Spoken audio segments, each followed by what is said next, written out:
a분의 b니까 2고요. 2분의 곱이 3이니. 얘를 이용하여 보통 풀었잖아. 그러면 이걸 이용하여 여기 있는 이 식을 풀어야 되는데 풀려고 하니 좀 뭐가 이상하잖아. a분의 b니까 2고요. 2분의 곱이 3이니. 얘를 이용하여 보통 풀었잖아. 그러면 이걸 이용하여 여기 있는 이 식을 풀어야 되는데 풀려고 하니 좀 뭐가 이상하잖아. a분의 b니까 2고요. 2분의 곱이 3이니. 얘를 이용하여 보통 풀었잖아. 그러면 이걸 이용하여 여기 있는 이 식을 풀어야 되는데 풀려고 하니 좀 뭐가 이상하잖아. a분의 b니까 2고요. 2분의 곱이 3이니. 얘를 이용하여 보통 풀었잖아. 그러면 이걸 이용하여 여기 있는 이 식을 풀어야 되는데 먼저 뭐가 떠올라지냐? 이게 어느 단어 문제지? 2차 방정식 나오고 두 군이 나왔잖아. 어느 단어? 2차 방정식이지. 그 중에서 두 군 알파 베타 나오면 떠올라지는 거 있을까? 떠올라지는 거? 근과 계수관계가 떠올라져야 되겠지. 그러면 혹시나 근과 계수관계 공식은 떠올라져요? 이거는 0의 두 군이 알파 베타라고 하면은 두 군의 합은 마이너스 a분의 b, 두 군의 곱은 a분의 c잖아요. 이걸 떠올라진다면 이 문제 풀 자격은 됐어. 이제 어떻게 볼까? 그래서 일단 뭐 합은 얼마야? 2가 되고 곱은 3이 되잖아. 그런데 이 값을 구하래. 이 값하고 이 값을 곧바로 변형하면 좀 안 될 것 같은데 혹시 떠올라지는 거? 어떻게 풀까? 한번 잘 생각을 해봐요. 일단 얘와 얘를 이용하여 얘를 변형해야 되는데 지금 변형할 방법은 현재 없다. 어떻게 하지? 혹시 이거 보면 생각나는 게 없어요? 얘가 근이잖아. 알파 베타가. 근이면 어떻게 하고 싶어? 대입하고 싶지 않아? 대입한 그 식을 잘 머릿속으로 생각하면 혹시나 여기 있는 알파 제곱 더하기 3이라고 하는 것이 변형이 됐는지 확인이 되지 않을까? 됐나? 그럼 다 풀었죠, 이제. 대입을 한다면 알파 제곱 빼기 2알파 더하기 3이니까 0이니까 알파 제곱 더하기 3이 얼마? 2알파. 다 했죠, 이제? 그러면 알파 제곱 더하기 2베타 플러스 3이 알파 제곱 더하기 3이 2알파니까 2베타. 그래서 2배 알파 더하기 베타. 그러므로 2 곱하기 2는 4가 되겠죠. 일단 먼저 두 군 나왔다. 이게 키워드지, 키. 이거 보면서 우리는 검색을 해야지. 앞에서 배운 거. 아, 근과 계수관계다. 그래서 썼고 그 다음은 항상 과하고자 하는 거 생각하고 그 다음에 얘하고 이거를 보면 뭐 생각나는 게 있어? 어느 단어 문제 같아? 2차 방정식 문제지? 2차 방정식.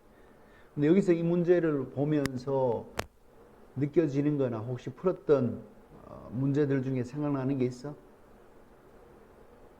키에 해당되는 게 어떤 거 있지? 어떤 거? 여기에 두근, 알파, 베타 이런 표현이 나오네? 혹시 이거 보면 떠올라지는 거 없어? 뭐라고 생각하는 게? 일단 근과 계수관계라고 떠올라진다고? 오케이. 그래. 그럼 근과 계수관계로 여기에 두근의 합, 곱 이렇게 나왔는 것 같은데 혹시 공식 있나? 두근의 합은? 2. 두근의 합은 2. 우리 좀 잘 적어야 되는데 합은 2. 두근의 곱은 3. 오케이, 잘하네. 자, 근데 얘를 이용하여 이 값을 구해야 되는데 구할 수 있을까?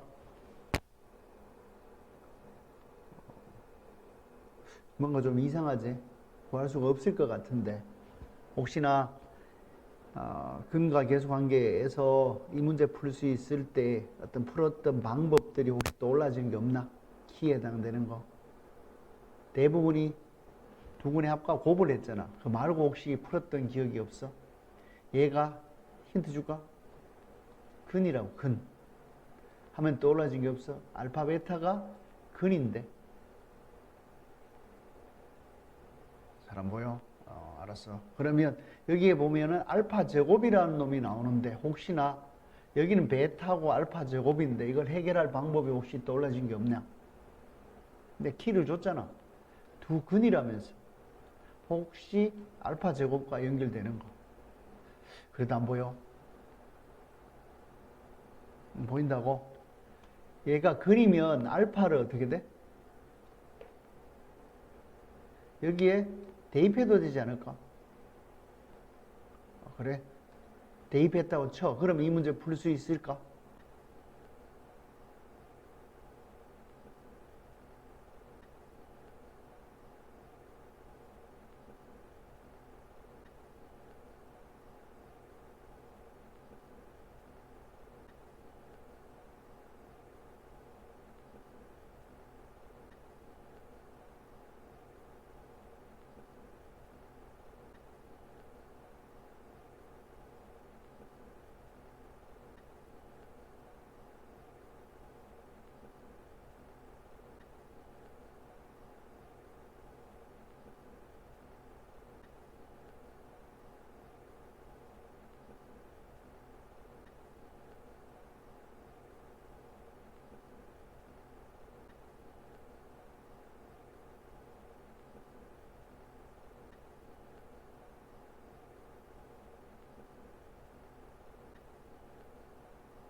자, 이제 어떻게 풀었는지 너희들 설명해 줄 수 있냐? 자, 어떻게 알파 제곱 더하기 3을 어떻게 했다고 니가? 그게 여기 대입한 거와 같으니까 2알파라는 게 떠올라졌다고. 오케이. 그럼 다 있는 것 같은데? 그 다음 어떻게 했냐? 더하기 2베타 있고. 그러니까 어떻게 했어? 2로 묶어냈냐? 오케이. 그럼 다 풀었네. 그 다음은 대입하니까 얼마야? 4가 되네. 그러니까 가장 먼저 이 문제를 풀 때 네가 해야 될 일은 이 문제를 보면 어느 단원 문제인지 파악하는 게 제일 핵심이지. 그리고 여기 있는 키에 해당되는 알파, 베타다, 두근이다 라고 하면은 네가 풀었던 거를 떠올라줘야 될 거고. 내가 볼 때 수학 문제 푸는데 제일 키는 검색 능력이 필요한 거지. 그냥 하도 많이 풀어서 푸는 게 익혀지는 게 중요한 게 아니고 그 과정에서 문제에서 요구한 게 뭔지, 그 부분에서 키에 해당되는 용어들이 뭔지 그걸 파악하여 네이버 검색하듯이 검색해서 풀어나가고. 근데 이렇게 떠올라졌지만 풀이 방법이 안 떠올라지면은 다시 문제를 보고 혹시나 옛날에 풀었던 방법들이 한번 다시 검색하고 푸는 거지. 이걸 처음부터 얘는 근과 계수 관계야 혹은 이거에서 대입해서 풀면 되지라고 하면은 내 옛날 경험으로는 그게 제일 나쁜 교육 과정이라고 돼서 내가 옛날에 교육대학원 가면서 충격을 먹었던 문제야. 그냥 처음 보는데 답을 안 보는 경우가 있어. 처음 수업을 듣거나 미적을 들으면 답을 보고서 답을 자기가 모르면 답의 풀이 과정을 이해하려고 하고 체크하고 넘어가고 다음에 왔을 때 풀어야 되는데 어디서 잘못 배워가지고 답을 보면 안 된다라고 해서 답을 안 보고 풀더라고요.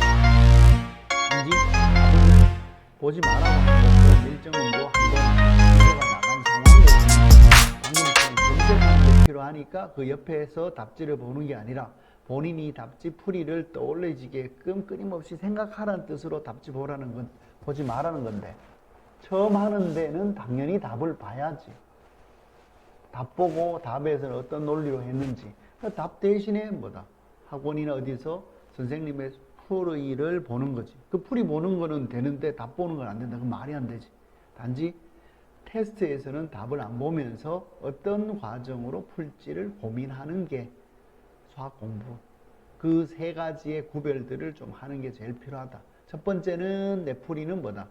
처음 하는 내의 풀이. 두 번째 풀이는 두 번째 하는 내의 풀이를 학생에게 힌트를 주는 내 모습. 잘했는지 모르겠지만.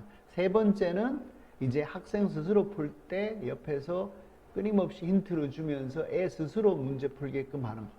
여기서 제일 쉬운 방법은 첫 번째야. 물론 첫 번째가 애들을 이해시키는 데는 제일 좋은데 애들이 그것을 풀어나가게 하는 것은 훈련이 필요한 거고. 두 번째는 첫 번째와 달리 애로 하여금 문제에서 어떤 거를 키워드로 해서 이렇게 떠올라지게끔 만들 거냐가 제일 키. 그걸 연습하는 거고. 그렇지만 그 과정을 안다고 해서 테스트 쳤을 때 점수가 잘 안 나온 경험이 있을 거야. 그건 뭐냐? 선생님이 그 내용을 설명해 줬기 때문이에요. 본인 스스로가 그 내용들을 찾아서 설명하고 키워드를 찾아서 공부해야 된다. 그러니까 뭐라? 선생의 역할은 처음에 두 번째가 있지만 실제로는 어려운 문제나 킬러 문제나 이런 문제에서는 본인의 노력이 훨씬 더 중요하다. 그래서 내가 주로 얘기하는 게 킬러 문제를 풀어줄 수는 있지만 학생을 풀게 할 수는 없다. 근데 뭐야? 끊임없이 풀게 하려고 이 세 번째 방법을 계속 써서 애들하고 하려고 한다. 그리고 이 표현들을 말로 함으로써 좀 더 정확하게 본인이 어떤 걸 아는지 모르는지를 표현하고 정리가 될 수 있을 기회. 그래서 끊임없이 구슬구슬 말로 표현하라고 하는 거. 오케이. 수고했습니다.